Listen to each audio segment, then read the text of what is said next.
sure there are times when you have like an image or a person inside your head. It's in your heart and soul, and you just can't get that story or that person. You just think about it all the time. You pray about it. Right now, one of the things I can't get out of my head is the story about those 10 soccer kids and their coach buried all that time in Thailand. And I know that news can be sketchy, but according to the news, just prior to the 8:30 service, 2 of the kids have gotten out. And it's going to take a few days. They're taking them out one at a time. But just the journey, the whole story is, you get goosebumps just thinking about it. And it's not like that story is any more important than anything else going on in the world, but it captures your soul because it's kids. You see the look in their eyes. You see the parents and the aunts and the uncles praying.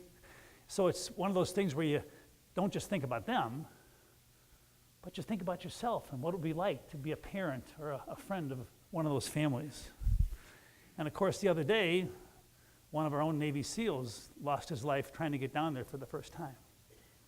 So it's a story that kind of grips your soul. It makes me realize how important one life is. Right now, the world is their family. Everybody is watching the lives of 10 kids and a coach. It makes me think a little bit of Heartland. You got this fragile kid who's on the borderline between life and death. And you invest all kinds of energy and power to give one life a little bit of dignity and a little bit of peace. And maybe think of all the journeys of people that we've shared over the years, people who the love bucket was for that we don't even know. People like Lazaro, hurricane and flood victims from Texas, a family who loses a child and we give money to help them get through everything, a lady who can't afford to bury her husband, a church that's closing its doors. All those people that somehow we try to help over the years, we don't know them, but you try to make the life of one other person just a little bit better. And to me, that's what life is all about. Sometimes it's easier not to care. Because when you care about somebody, even if it's somebody you don't know, it hurts. That's why it's sometimes easy to turn off the TV and walk the other way and pretend that it's not happening. But that's not who we are. That's not what we're taught to be. So this morning I think of all those kids and their parents and their families, and so I'm listening to the news and I'm looking outside the front door and I see the sunrise, and I said, Don, turn the other way, don't talk about it again. So I take my wonder dog Harley and we walk out back. And I open the back doors of the gym and there's a herd of deer standing in the middle of our outdoor worship area. And Harley looks at them and they look at us like they're saying, now what are you doing here? This is our place. I see the places where ashes are buried. I see the names on the bricks. And for just a moment in time, the whole world is at peace. Life is good. But I know that is not the way most of the world is. Because on the other side of the world, 10 kids are in danger. On the other side of the world, a war continues.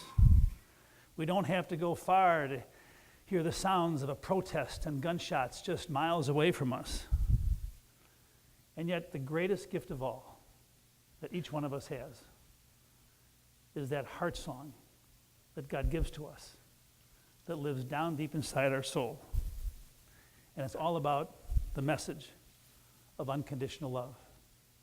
In the midst of all that's going on around us, each one of us, down deep inside, we have that gift. And so often life gets in the way. You know what it's like. Every day we get so consumed by all the stuff we have to do, by some of the stuff we have to get through, that we lose sight of that spirit that God gives to us. And sure, life gets in the way, but it's in the middle of our life. It's in the middle of all that clutter. That's where God lives. And that's where God speaks to us.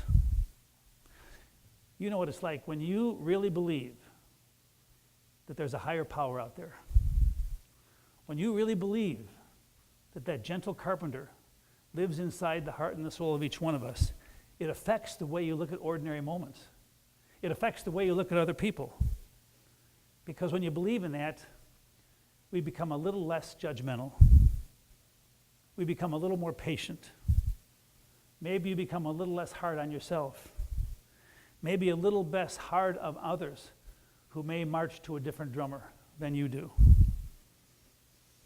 Peg and I spent the last few days in a place that is just a mile or two outside of my comfort zone. I realize, like many of you, I wear lots of costumes. This is a costume to some extent. And when people who don't know me see the costume, they might make judgments about the kind of person I am. Because sometimes costumes can define you. Sometimes costumes can hide the real you. Sometimes costumes can give you the freedom to be somebody you always wanted to be, but didn't quite have the guts to do it. The furries are an interesting lot. They raise lots of money to help animal welfare. They do that. But the most important thing they like to do, they like to dress up as animals. And they take over downtown Pittsburgh for 4 days.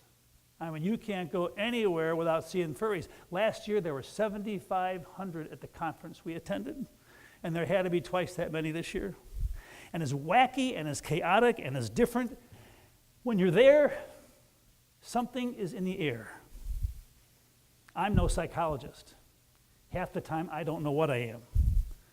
But we walked there for 2 days. I didn't see one Nike or Adidas t-shirt. I saw no gray t-shirts with love buckets on them. I saw no Love Journey hats. But I've learned, you never judge people by what they wear or how they look. Because sometimes all you have to look into somebody's eyes, and those eyes and the face speak louder than words. In the midst of all that was around me the last few days, there was an air of acceptance, an air of belonging. People saying, I may not, at least for the next 3 or 4 days, be on the outside looking in, because these are my people, and here I feel at peace. I'm sure that each one of us, in our own way, we always long for a place and a feeling of acceptance. We like to find communities and groups where we belong and are free to be ourselves, where we can live without fear and without judgment. And so today the sun rose again. The spiritual sun rises in our hearts every single day. The furries have a home. And they may be in Thailand, but they're always inside our hearts. And I guess there will always be anger and protests and divisions. But see, our heart song is never for sale. Sometimes buried, sometimes lost, but always calling us to look on the bright side of life. Amen. If you're able to, please rise for the creed. It's on page 105.